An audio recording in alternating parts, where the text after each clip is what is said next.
भगवान शिव का रहस्य, जिसमें प्रतिहार से विनाश तक संहार करता भगवान शिव, जिन्हें आमतौर पर संहारक के रूप में जाना जाता है। शिव संहार करते हैं, लेकिन वे किस चीज का संहार करते हैं? परंपरागत रूप से संहार को चीजों के नष्ट होने, कोप और क्रोध से जोड़ा जाता है, लेकिन शिव शांत और प्रकृतिस्थ है। उनकी आंखें नीचे की ओर झुकी हुई है, आधी बंद। ऐसा लगता है कि उनकी रुचि लोगों को दर्शन देने में नहीं है, वे विरक्त है।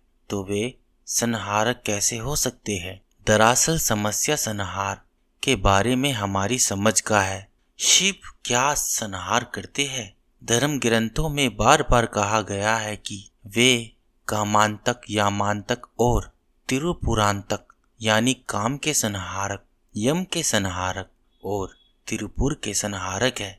इसका अर्थ यह है कि शिव इच्छा, मृत्यु और तीनों दुनिया के संहारक है। वे अपने तीसरे नेत्र से ज्वाला निकालते हैं, जो काम को जलाकर भस्म कर देती है। काम वह देवता है जो हमारे भीतर वासना पैदा करते हैं। शिव इच्छा भड़काने वाले यानी वासना पैदा करने वाले का संहार कर देते हैं। शिव किसी चीज की इच्छा नहीं करते, वे यम का भी संहार करते हैं। यम मनुष्य की मृत्यु और उनके पुनर्जन्म पर नजर रखते हैं। वे कर्म का लेखा जोखा भी रखते हैं। यम का संहार कर शिव कर्म का भी संहार कर देते हैं। यह कर्म ही है जो जीवन चक्र को घुमाता है। यम के संहार से मृत्यु नहीं होती, पुनर्जन्म नहीं होता। इस तरह जीवन का पहिया रुक जाता है। काम और यम के संहार के बाद त्रिपुर या तीनों लोकों का संहार होता है। ये तीनों लोक कौन से हैं? वेदों के अनुसार ये पृथ्वी, वायुमंडल और आकाश है। पुराणों के अनुसार इनके नाम पृथ्वी, पाताल और आकाश है। शायद ये लोक यथार्थ नहीं है, काल्पनिक है। इनकी रचना हमारे विचारों और अनुभूतियों से हुई है। इस तरह तीनों लोक हमारी निजी दुनिया है, सार्वजनिक दुनिया है। शिव जीवन संबंधी हमारी इच्छाओं का नाश करते हैं, मृत्यु के भय का नाश करते हैं। हमारी इर्द गिर्द की दुनिया से संबंधित हमारी जरूरतों का नाश करते हैं। भस्म विनाश के साथ साथ स्थायित्व का भी प्रतीक है, क्योंकि इसका सर्जन चीजों के जलने से होता है, लेकिन भस्म को खुद नहीं जलाया जा सकता। इस तरह यह अनश्वर आत्मा का प्रतीक है। भौतिक तत्व को जब जलाया जाता है तो उसमें से आत्मा निकलती है। शिव के ललाट पर भस्म की 3 अनुप्रस्थ रेखाएं हैं। इन रेखाओं को उन 3 लोकों का प्रतीक माना जाता है जिनका संहार किया गया है, और इनका क्षैतिजाकार होना जाता है गतिशीलता का अभाव और विघटन की अवस्था दर्शाता है। शिव का त्रिशूल तीनों लोकों के एक लोक में विघटित होने का प्रतीक है। हिंदू जगत में सर्जन तभी होता है जब कर्ता और कर्म के बीच विभाजन हो जाता है, जब प्रेक्षक और प्रेक्षण के बीच अलगाव हो जाता है। शिव संहार करते हैं और वे यह काम कर्ता व कर्म के बीच विभाजन, प्रशिक्षक व प्रशिक्षण के बीच अलगाव को नष्ट कर देते हैं। इस तरह तीनों लोग एक हो जाते हैं। लेकिन शिव संहार कैसे करते हैं? अपनी आंखें बंद कर प्रेक्षक बनने से इनकार कर। इस तरह वे प्रेक्षण का सर्जन नहीं करते। यह बाहरी दुनिया से नाता टूटने का संकेत है। शिव कुछ भी नहीं देखते या सुनते हैं। शिव की बंद आंखें संसार, काम, यम और तिरुपुर के प्रति उनकी अनासक्ति की संकेत है। वे अपने पीछे खड़े बैल की तरह है, सक्षम, ताकतवर, लेकिन समाज से अलग, पूरी तरह से स्वतंत्र। वे संसार से नहीं छिपते, उन्हें संसार की जरूरत नहीं। गहरी निद्रा में पड़े नारायण की तरह वे आत्मसंतुष्ट है। वे सर्वोच्च योगी है, शांत और निर्भय है। सांप जो फण काढ़े उनके गले के चारों ओर लिपटता हुआ है। पर्वत जिस पर वे बैठे हुए हैं और बर्फ जो उनके चारों तरफ फैली हुई बार बार स्थिरता के भाव का संचार करती है। कहानियों में शिव को उठे हुए लिंग के 7 नगन बताया जाता है। क्योंकि इस तरह की तस्वीर से आम लोगों में असहजता पैदा होती, इसलिए शिव को व्याघ्र जन्म पहना दिया जाता है। व्याघ्र जन्म इस बात का प्रतीक है कि शिव मानव ने कपड़े नहीं पहनते, योगी के रूप में वे वही पहनते हैं जो प्रकृति को उपलब्ध कराती है। शिवलिंग बहुत अधिक जिज्ञासा पैदा करता है। लोग आनन फानन में यह निष्कर्ष निकाल लेते हैं कि शिवलिंग जनन क्षमता का प्रतीक है। ऐसे में आश्चर्य होता है कि कोई संहारक जनन क्षमता का स्रोत कैसे हो सकता है। इसका सबसे आसान उत्तर यह है कि जो संहारक होता है वह सर्जक भी होता है। इसका अर्थ यह हुआ कि जो सर्जक है वह संहारक भी है। ऐसे में ब्रह्मा और शिव को एक ही होना चाहिए। फिर शिव को क्यों पूजा जाता है और ब्रह्मा को क्यों नहीं? जाहिर है सृष्टा कुछ ऐसी चीजों की सृष्टि करता है जिसके कारण उसे पूजा नहीं जाता। इसके विपरीत संहारक कुछ ऐसी चीजों का संहार करता है जिसके कारण उसे पूजा जाता है। यह समस्या हमारे दृष्टिकोण पर निर्भर करती है। मान लीजिए कोई व्यक्ति गणेश के रहस्य को जान लेता है और इस तथ्य को स्वीकार करता है कि विभिन्न लोग दुनिया को विभिन्न नजरिए से देखते हैं। ऐसे में वह इस बात को बेहतर तरीके से समझ सकता है कि सृष्टता का अर्थ विभिन्न संस्कृतियों से विभिन्न चीजों से होता है। शिव इच्छा और कर्म का संहार करते हैं, इसलिए वे पूजनीय हैं। शिव के उद्भव लिंग को उनके वन नेत्रों के संदर्भ में देखा जाना चाहिए। अपनी पत्नी के बिना अकेले बैठे शिव अपने नेत्रों को बंद कर लेते हैं। यह ऐसी आकृति है जो तपस्वियों को आकर्षित करती है। शिव कैलेंडर आर्ट परिवारों के लिए होते हैं जो खुले नेत्रों वाले शिव को देखना पसंद करते हैं। 100 भक्तों को संतुष्ट करने के लिए कलाकार अर्ध अनमिल शिव का चित्र बनाते हैं। शिव के बंद नेत्रों का बहुत महत्व है। आमतौर पर उद्धव लिंग को उत्तेजना का प्रतीक माना जाता है। यह इंद्रियजन्य उद्दीपन की प्रतिक्रिया है, लेकिन चूंकि शिव के नेत्र बंद है इसलिए उन्हें इंद्रियजन्य उद्दीपन की अनुभूति नहीं होती। जाहिर है उत्तेजना स्वयंभू स्वतः उद्दीप्त है, न कि बाहरी उत्तेजना का नतीजा। यह दरअसल आंतरिक परमानंद का परिणाम है। इस तरह उद्धव लिंग रस या भौतिक आनंद का कोई काल्पनिक प्रतीक नहीं है, बल्कि आनंद या आध्यात्मिक परमानंद का प्रतीक है जो आत्मसंतुष्टि से पैदा होता है। इसलिए शिव प्रेक्षण की जरूरत को व्यर्थ बना दे। वे भौतिक दुनिया को न तो महत्व देते हैं और न ही उसकी परवाह करते हैं। मिथ्य की भाषा में कहे तो उन्हें देवी की जरूरत नहीं है, लेकिन सृष्टि नारी के बिना कहाँ संभव है। जिस तरह दक्षिण के बिना उत्तर का अस्तित्व नहीं है, जिस तरह दाएं पार्श्व के बिना बाएं पार्श्व का अस्तित्व नहीं है, जिस तरह गतिशीलता के बिना स्थिरता अर्थहीन है, उसी तरह प्रेक्षण के बिना प्रेक्षक का कोई अर्थ नहीं है। महादेव को महादेवी की जरूरत है, इसलिए संहारक के नेत्र खुलने की ही चाहिए। यही वजह है कि महादेवी अपने आदि रूप काली में परिवर्तित हो जाती है और शिव के ऊपर नृत्य करती है। लोगों की भावनाओं को ध्यान में रखते हुए उनके शरीर के कुछ हिस्सों को ढक दिया गया है। पृथ्वी पर उदासीन पड़े शिव के ऊपर वे नृत्य कर रही है। शिव की अवस्था प्रयास के अभाव का संकेत है।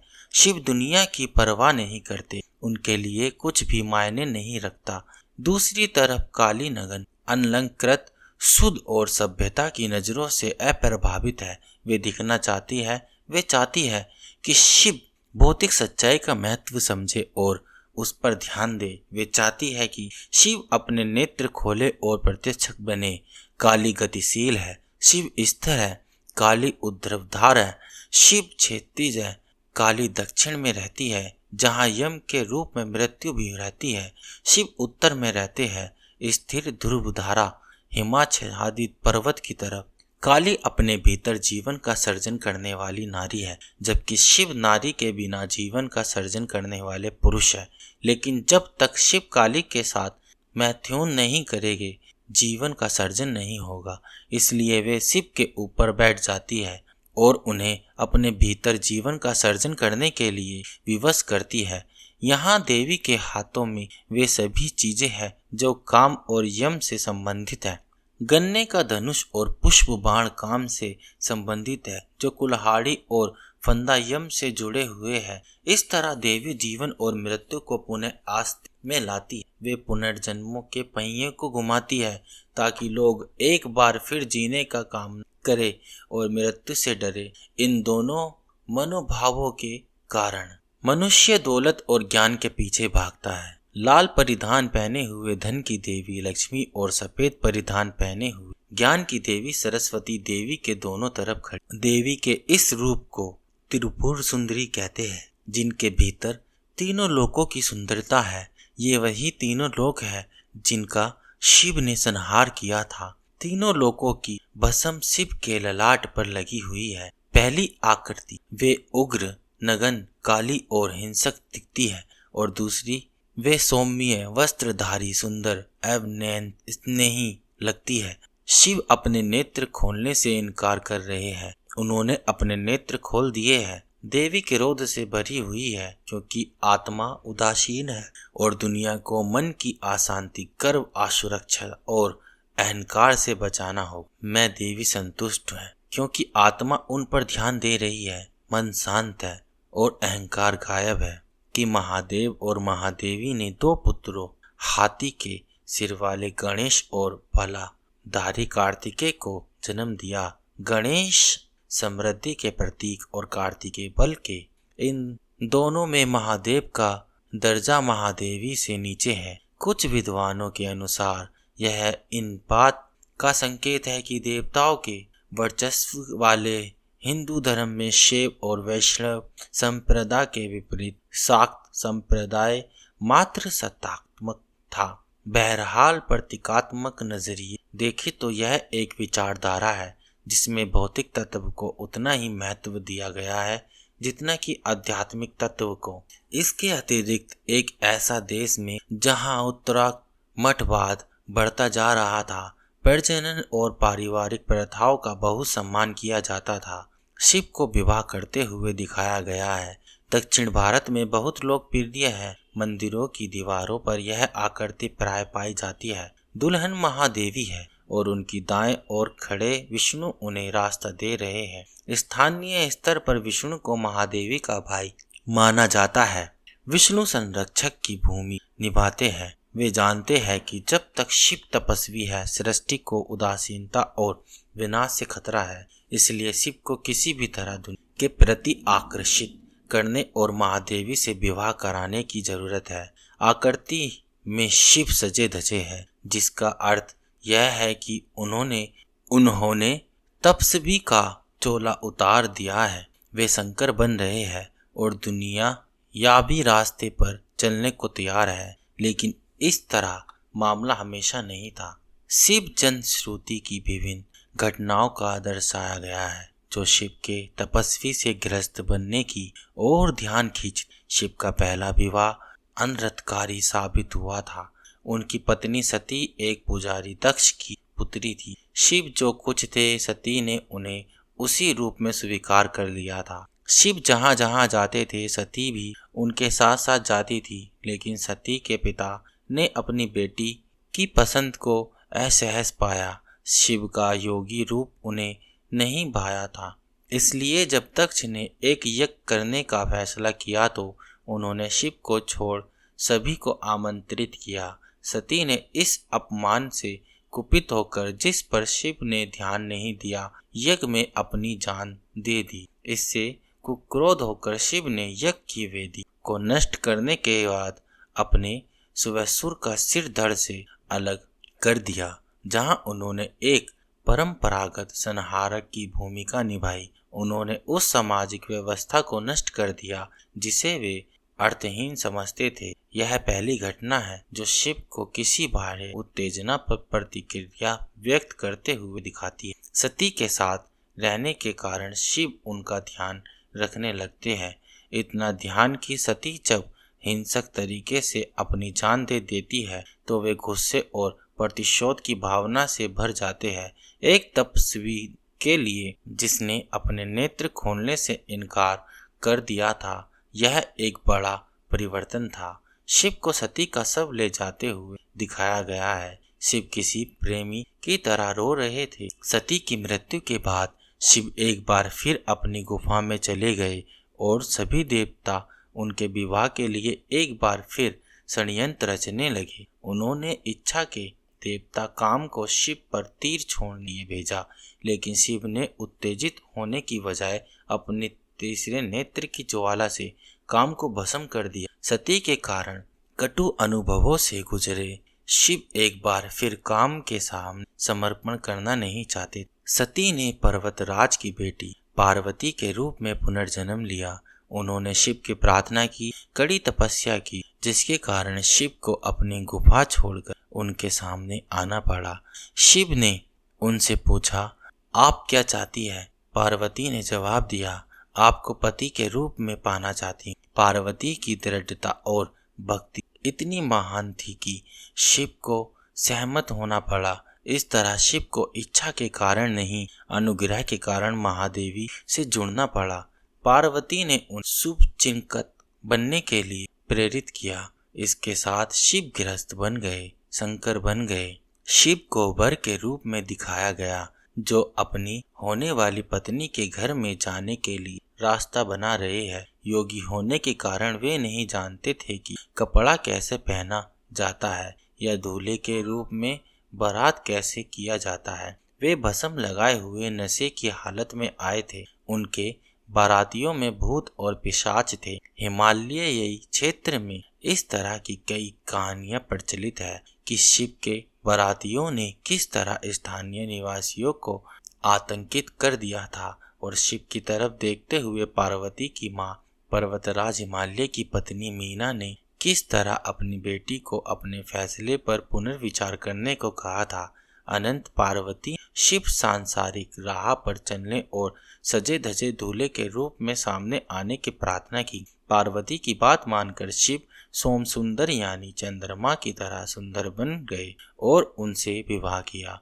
यह कहानी हमारा ध्यान इस बात की तरफ खींचती है कि शिव या आत्मा किस तरह सुंदरता और कुरूपता के बीच, मनुष्य और शैतान के बीच, गाय और कुत्ते के बीच भेद नहीं करते। हालांकि यह एक उत्कृष्ट अवधारणा है, लेकिन सामाजिक ढांचे में इसका कोई महत्व। समाज में मानक और मूल्य होता है, अच्छा और बुराई होती है, सुंदर और कुरूप होते हैं, सही और गलत भी होता है। दूसरे शब्दों में विवेक होता है, लेकिन मानकों के बिना विवेक असंभव है। तपस्वी के लिए ये मानक सांस्कृतिक भ्रांति लग सकते हैं, लेकिन पारिवारिक व्यक्ति के लिए यह सभ्यता के आवश्यक स्तंभ है। यह शक्ति उन्हें विवाह करने ली है। देवी ने उनके नेत्र खोल दिए हैं, इसलिए वे दुनिया का विलाप देख सकते हैं। एक बार देवताओं ने अमृत के लिए क्षीर सागर का मंथन किया था। मंथन के दौरान विष भी निकला था, जिससे सारे संसार के नष्ट होने वाला का खतरा पैदा हो गया था। किसी में भी विश्व पीने की क्षमता नहीं। 100 देवता गण शिव के पास गए, जो विश्व और अमृत के बीच भेद नहीं करते थे। 100 देवतागण शिव के पास गए, जो विश्व और अमृत के बीच भेद नहीं करते थे। शिव ने देवताओं की प्रार्थना को स्वीकार करते हुए विश्व को पी लिया और विश्व को बचा लिया। जहाँ तपस्वी शिव विश्व पी सकते थे, वहीं पारिवारिक शिव को विश्व पीने की इजाजत नहीं दी जा सकती थी। इसलिए देव ने उनके कंठ को अवरुद्ध कर दिया, जिससे विश्व कंठ के नीचे नहीं गया। कंठ में विश्व पड़ा रहा, जिससे वह नीला हो गया। इसलिए शिव को नीलकंठ भी कहते हैं। शिव ने अपने एक युवा भक्त मार्कंडेय की प्रार्थना पर यम को उसके प्राण लेने से रोक दिया। मार्कंडेय को 16 वर्ष की उम्र में मरना था, लेकिन शिव ने भगवान के रूप में अपनी शक्ति का इस्तेमाल करते हुए मार्कंडेय के भाग्य को बदल दिया। स्पष्ट है, भगवान भाग्य से भी बड़े हैं। जब गंगा स्वर्ग लोक से पृथ्वी लोक पर शिव ने उन्हें अपनी जटाओं में बांध लिया, इसलिए पृथ्वी पर गंगा के गिरने का झटका नहीं लगा।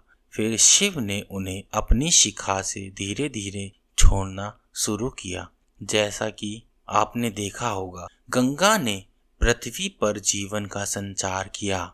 मृतक को जलाने के बाद जब उसकी भस्म गंगा में प्रवाहित की जाती है तो उसका पुनर्जन्म होता है। गंगा के सकारात्मक पक्ष को देखे तो वे पुनर्जन्म का अवसर उपलब्ध कराती है, और उनके नकारात्मक पक्ष को देखते तो वे लगातार अपनी धारा बदलकर दुख फैलाती है। गंगा की धारा को निचलकर शिव प्रतीकात्मक रूप से योगी की भूमिका में आ जाते हैं। योगी उसे कहते हैं जो अपने मन पर नियंत्रण कर उसे भौतिक तत्व का दास नहीं बनाने। ये तीनों कथाएं शिव के शंकर रूप में परिवर्तन की ओर संकेत करती है। विवाहित होकर वे सांसारिक बन जाते हैं। वे विषपान कर संसार को नष्ट होने से बचाते हैं, लंबी उम्र देते हैं और मृतक के पुनर्जन्म लेने में मदद करते हैं। कहते हैं कि एक बार चंद्रमा 6 रोग से अभिशप्त हो गया, जिसके कारण उसने शिव के सिर पर शरण ले। बुझता हुआ चंद्रमा शिव के संपर्क में आने पर फिर से चमकने लगा, क्योंकि शिव सभी शक्तियों के स्रोत है। यही वजह है कि शिव के ललाट पर हम अर्धचंद्र दिखता है। जब शिव जी को नृत्य करते हुए किसी आकर तो इस मुद्रा को तांडव कहते हैं, जिसका अर्थ है नृत्य का आक्रामक पुरुषोचित। इस रूप में शिव नटराज में परिवर्तित हो जाते हैं। यह विचित्र नृत्य है जिसे शिव ने एक बार किया था। ऋषियों ने देखा कि शिव नग्न अवस्था में उद्धवलिंग के साथ कहीं जा रहे। ज्यादातर लोगों की तरह ऋषियों ने इस बात पर गौर नहीं कि शिव के नेत्र बंद है, इसलिए उन्होंने मान लिया कि शिव उनकी पत्नियों को देख उत्तेजित हो जाते हैं। ऋषियों ने उन पर हमला करने और उनके प्राण लेने की कोशिश की। जवाब में शिव नृत्य करने लगे। इस नृत्य में उन्होंने अपने दाएं पैर पर मजबूती से खड़े हो बाएं पैर को जमीन के उठा लिया। फिर गतिमान बाएं पैर की तरफ बाएं हाथ से इशारा किया, जैसा कि अर्धनारी के रहस्य में उल्लेखित किया जा चुका है। बायां पार्श्व भौतिक संसार का प्रतीक है और दाएं पार्श्व आध्यात्मिक संसार का। शिव एक पद है। शिव एक पद का अर्थ है जो एक पैर पर खड़ा होता है। शिव दाहिने पैर पर खड़े हैं। वे दाहिने पैर पर इसलिए खड़े हैं क्योंकि आध्यात्मिक संसार में रमे रहते हैं। वे दरअसल यह संकेत करते हैं कि भौतिक संसार की प्रकृति को न समझने के कारण ही हमारे भीतर भय और असुरक्षा का भाव पैदा होता है। भौतिक संसार नश्वर है, यह सम्मोहित करती है, यह उदासीन बनाती है। यह रस का सागर है जिसमें सकारात्मक और नकारात्मक भावों की तूफानी लहरें। शिव के पुत्र कार्तिकेय दिखाए गए हैं। कहानी इस प्रकार है। एक दैत्य ने दुनिया को आतंकित कर रखा था। उस दैत्य को केवल 6 दिन का बालक ही मार सकता था। इस तरह के शक्तिशाली बालक के सर्जन के लिए देवताओं को शिव की मदद की जरूरत थी, जिन्होंने तपस्वी होने के कारण वीर्य का स्खलन कभी नहीं किया था। परंपरागत धारण के अनुसार इस तरह के वीर्य में बहुत शक्ति होती है।